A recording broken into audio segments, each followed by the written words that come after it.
ازيكم يا احلى نجوم، عاملين ايه؟ يا رب تكونوا بألف خير. النهارده هنتكلم على توقعات يوم 18 مارس 2026 الأربعاء. يوم 18 القمر فيه موجود في برج الحوت المائي من أوله لآخره، وده بيخلي اليوم كده ليه طاقة شوية متلخبطة جوانا. يعني ايه؟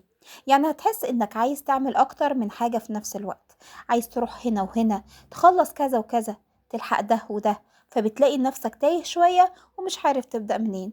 في إحساس كمان جواك إنك عايز تنجز كل حاجة مرة واحدة، بس عامل الوقت مزنوق شوية، فده بيعمل ضغط داخلي وتوهان بسيط. كمان لسه عندنا طاقة إننا كده عايزين نبدأ من جديد، عايزين نقفل صفحة من الماضي. حاسس بزهق من حاجة معينة؟ أيوة، ده طبيعي جدا النهاردة على فكرة.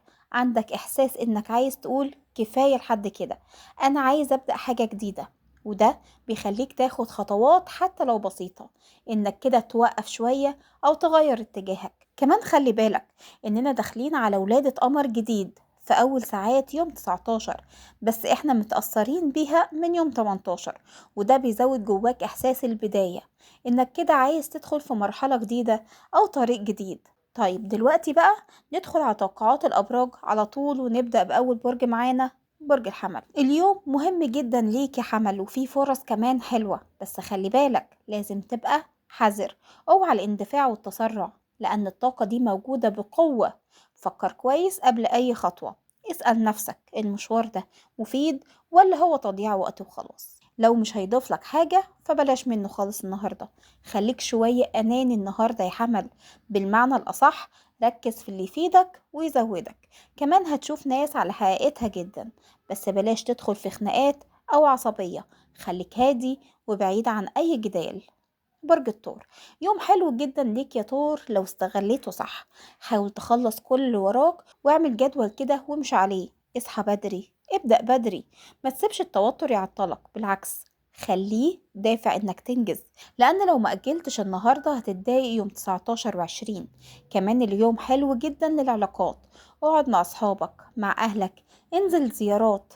في دعم نفسي كمان حلو جدا من ناس حواليك. برج الجوزاء. يوم مهم جدا ليك في الشغل والأوراق يا جوزاء. ممكن يكون عندك عقود، ورق، اتفاقات، مقابلات، اجتماعات مهمة، أو حتى تقديم على شغل. ممكن كمان صفقات أو مفاوضات، بس خد بالك من التنازلات وما توافقش على أي حاجة تضغطك أو تكسرك. فكر كويس قبل ما تقول ماشي. برج السرطان. يوم جميل جدا ليك، في صلح ومصالحات، في تقارب مع ناس انت بتحبهم. كمان عندك طاقة حلوة جدا بتأثر بيها على اللي حواليك، في راحة نفسية ومشاعر هادية. ممكن كمان تقرب لربنا أكتر أو تحس بطاقة روحانية. استغل اليوم لأنه داعم جدا ليك. برج الأسد. يوم شغل بقى بامتياز، عندك مشاوير كتير ومتطلبات كتير، بس الحلو إنك عارف تسيطر وتنظم وقتك. التوتر مش مسيطر عليك، بالعكس انت اللي ماسك الدنيا. ممكن ترجع لشغل قديم أو تبدأ خطوة مهمة، ولو عندك موهبة هتظهر بشكل حلو جدا. برج العذراء.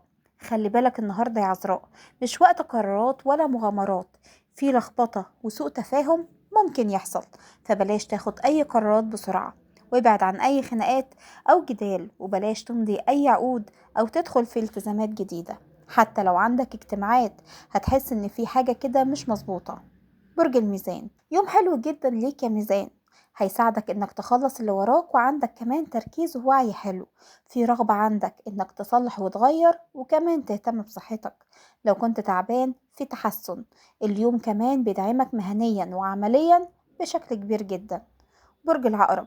يوم جميل جدا ليك يا برج العقرب على المستوى العائلي، في حب، زيارات، تقارب. ممكن تقرب من أولادك أو أهلك أكتر. عندك تركيز عالي يخليك تنجز كده كل اللي وراك، ولو في مشاكل تقدر تحلها بسهولة، لأنك عارف تحتوي اللي حواليك. برج القوس. تفكيرك كله في البيت والعيلة. ممكن يكون في حد شاغل بالك أو مشكلة عايز تحلها. عندك كمان رغبة إنك تساعد وتساند أي حد قريب منك. كمان عندك اهتمام بالبيت وتصليحات أو مشاكل بتحاول تحلها. ولو في مشكلة كبيرة سيبها ليوم 19 أو 20، الحل هيكون أسهل في خلال اليومين دول. برج الجدي. يوم قوي جدا ليك، عندك ذكاء وتركيز عالي، بتفهم اللي قدامك بسرعة كمان، وعندك قدرة انك تقنع اي حد. مناسب جدا كمان انك تعرض افكارك او تبدأ مشروع او تصلح علاقات. فاستغل اليوم ده يا جدي لانه في صالحك جدا. برج الدلو، تفكيرك كله في الفلوس والشغل، في حسابات مالية او شغل عايز تخلصه. عندك ضغط شوية بس عايز تنجز. ممكن كمان يكون في نقاش على فلوس او حقوق، فخليك هادي يا دلو وفكر بعقلانية.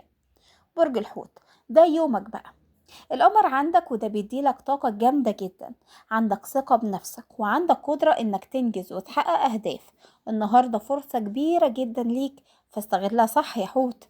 ركز بس على الحاجات المهمة وبلاش تضييع وقت في حاجات ملهاش اي لازمة.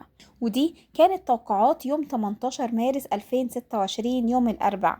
يا رب يكون يوم حلو عليكم كلكم. وما تنسوش اللايك والشير والسبسكرايب في القناة وتفعيل زر الجرس عشان يوصلكم مني كل جديد بنزله.